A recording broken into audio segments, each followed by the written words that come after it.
Hi, this is Roger. Thanks for dropping by. I don't know, I was watering this morning and I was just looking round, and out of the number of plants I've got, there's not a huge amount open, but you know, there's quite a bit coming on. But I was just thinking about my Vandas, and if somebody had asked me this time last year in December, I'd never had a Vanda bloom for me. So there had never been any Vanda blooms.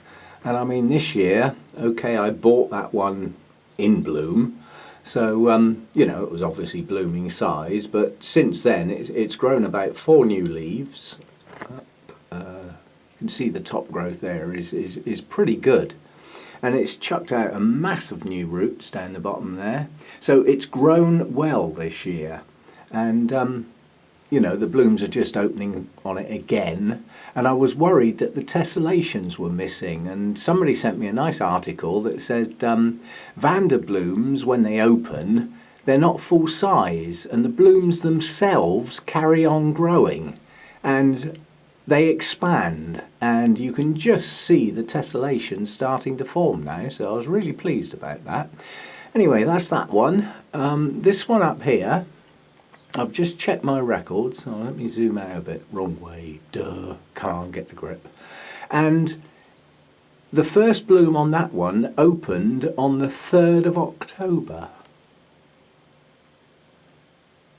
And it's still going. I didn't think Vanda blooms lasted that long. And again, that's its first spike ever. You know, that was a non-bloomer for a whole year last year. So that one's come on well. And boy, has that done a root system. Yeah, so that one's come on well. And the little orange one up there, that's its 5th spike this year. It had 2 on it when I got it. Pushed up another 2, and this is its 3rd one. Now, I never thought I'd have Vandas in bloom in this grow room in December. You know, that's what I said. Somebody had asked me last year, I'd have said, oh, don't be silly, I'll be lucky if I get them to bloom. But they've come on well this year, and all they needed was just that little bit more light. Not a huge amount, but they got the light. Oh, in addition to that, I must say, thank you, Danny, about the Vandas Drink A Lot lecture I had, and it was greatly appreciated. I went from just sort of pouring a bit of water over the roots every couple of days to actually dunking the whole of the root system in a bucket and leaving it there to soak for a while. Now, okay, this time of year that's every other day that gets done. They don't need doing every day. You know, the humidity's high in here and the days are so short, then they wouldn't be using that water up. So yeah, Vandas, they've done okay this year. Pleased.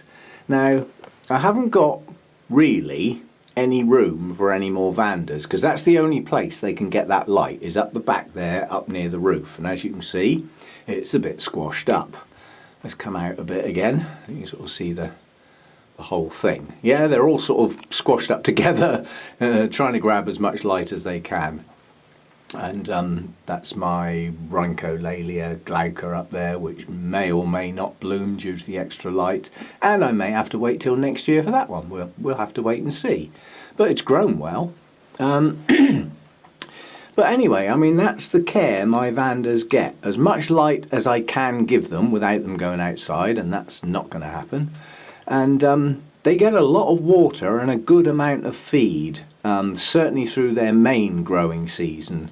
Now, they're not growing as fast now, but they haven't stopped growing. They don't stop altogether. They just slow down, because literally the day lengths are... We're down to a week of our shortest days now in the UK, and they're below 8 hours. Now, 8 hours ain't 12 hours, and 12 hours is what plants ought to get. You know, most of our orchids are tropicals, so they're used to somewhere between 11 and 13 hours, the way the earth tilts. But, you know, around the 12-hour mark, year in, year out, not far off it, whereas here in the poor old UK, they're down to less than 8 hours. But then by the end of January, we'll be back up to over 9 hours again. And we'll be heading towards that magic 11 hours when everything starts to kick off again. But this is opening its 2nd spike now. These take closer inspection.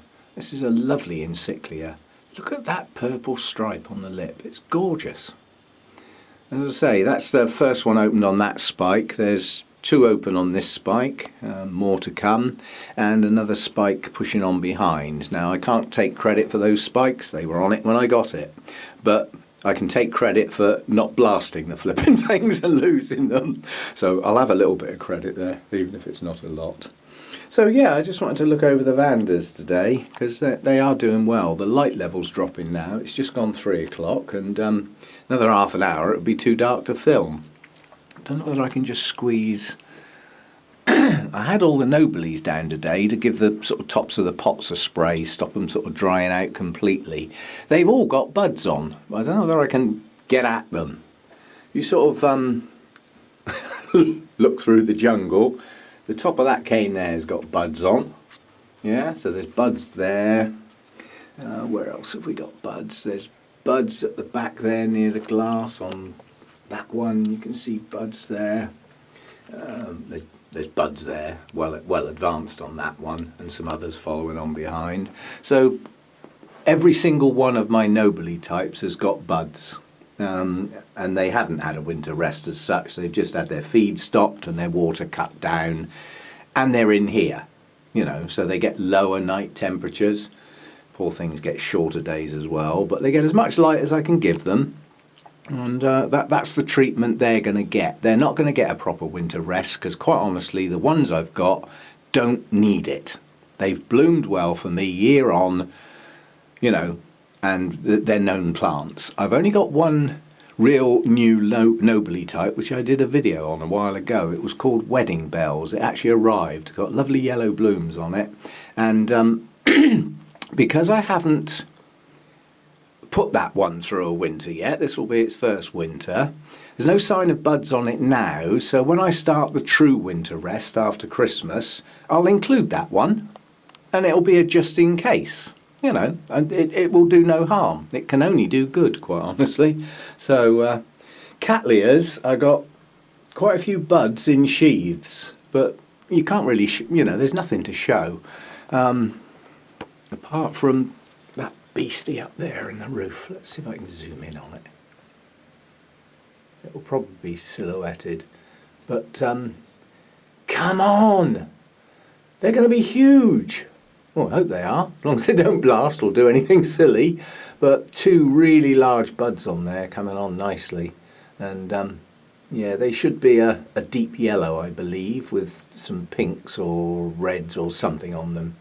But yeah, so there's things coming on. One of the spikes has gone over on the Braccia, but the other one's recently opened. So, you know, they're out for quite a while. Lovely scent, if you like that sort of thing. This Twinkle is got a mass of blooms on, doing really well. Peter Comp's still going. That's got a new spike coming now, tucked down in it. Oh, also my Miltonia Sunset. These blooms have been out a very long time. They last incredibly well, but they fade. They lose their richness. So the yellow becomes pale and wishy-washy, and so does the purple and the orange on the lip. So it's more like pastel shades as it fades, but that's got another spike buried in there somewhere, I noticed this morning when I was watering. So, you know, there's a few more spikes around. That little Twinkle's only got one tiny little spike, but that's Tiny Twinkle. So, yeah, tiny. It's all in the name, you know.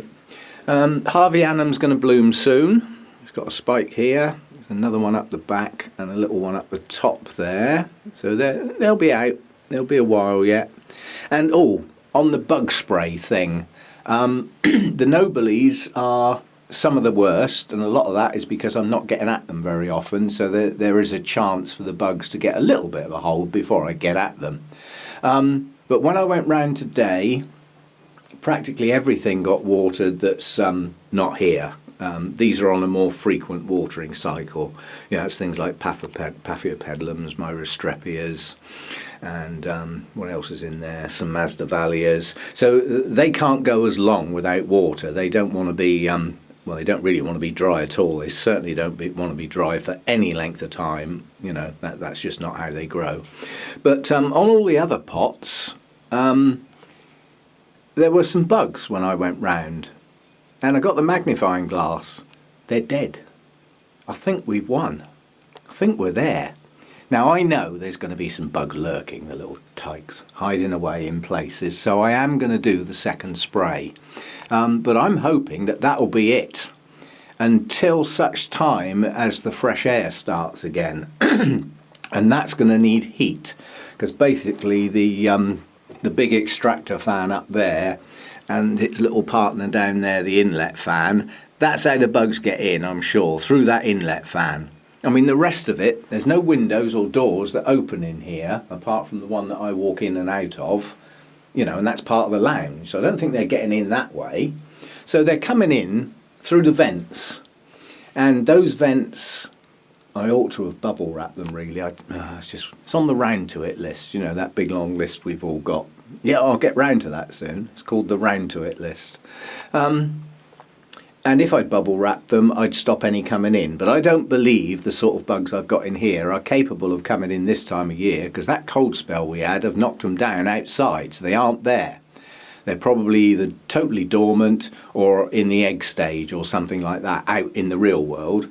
But in here, obviously it's warm enough, if they do get going, they can breed. So still got to keep my eye on them. But I'm hoping the next spray, the second in the cycle, is it until those fans start kicking in. If they don't kick in till it gets up to 26, 27 degrees in here, that's probably not going to happen till sort of March, you know, when we get some stronger sun.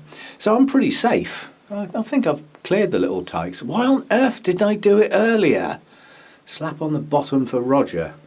It's slightly being lazy and my aversion to the strong chemicals in here. I mean, Pussycat can't come in now. You know, when I was spraying, things dripped on the carpet, they dripped on the chair, and I don't know how long that stays around, that stuff, where pussycats can walk, get it on their paws, and you know what cats are like at washing themselves. You know, they've only got to eat 3 biscuits out of their dish and they have to have a full-scale wash. They're clean creatures. And licking feet with that stuff on them is not on. So pussycats are not allowed in here, quite honestly, for the foreseeable future, as it is at the moment anyway, because that chemical got all over the place. And again, like today, I handled all my plants. I had to be very careful to wash my hands frequently. The marks on the leaves, that's what's left. All the white marks have gone, but you can see there is a residue on the leaves. Now, in time, when the plants transpire, they give off moisture through their leaves, and you know, it will eventually go, but it's going to get another dose soon, so not just yet. I mean, that was one of the bad ones that really had a lot of moisture on it. But in a way, I'm pleased there is a residue on the outside of the leaves that hasn't disappeared completely. Because again, any way I can kill bugs has got to be a good way. You know, I've got the chemical in here now, I just as well make the best use as possible. Oh, I forgot that little twinkle round there hiding away. That's the pink one. It's lovely. Its poor old fragrance is lost because of that thing. That is the dominant fragrance in here now. That even overrides that twinkle, and that's pretty strong. Anyway, I'll leave it at that. It was just, you know, Vandas. I never expected to have Vandas in bloom in December. If you'd asked me last December, I'd have said, oh, I don't know whether they're ever going to bloom. I'm not sure they get enough light. Well, they do, and they work, and I've got room for one. It's not strictly speaking a Vanda because it's been reclassified, but if I can get hold of Bangkok Sunset, I will take it. I haven't seen it for sale in the UK yet. As I say, last year Bart Motes was hoping to sell plants at the Malvern International Show. He came, said he had a nice time and all that sort of stuff, but he couldn't get his plants in because of paperwork and bureaucracy, which we all know it's there for a reason. But it meant he couldn't bring any plants for sale. If he's going to come again next year and get the paperwork done in time, I'm sure he'll be able to get one for me. It's almost an at any price, that one. It's just one I have to have. It's at the top of my wish list. I don't think there is a better Vanda. There's bigger and blousier ones, and quite honestly, the bloom size on the Bangkok Sunset isn't huge, but it makes up for it in its range of colours, the density of the blooms on the spike, and the fragrance. It's just got to be had. At some point, I've just got to get it. And there will be room made for it when I get it, even if one of these has to go. I will make space for it somehow. I'll get it in here somehow. But yeah, that's all for today. It's getting dark now. See, only been in here 5 or 10 minutes and it's starting to get dark. See you again next time, and enjoy your growing and enjoy your holiday break, Christmas break. Hopefully people see family and friends, you know, and have a bit of sympathy for those who haven't even got a city left, let alone a house to live in. Okay, and see you next time. Thanks for watching.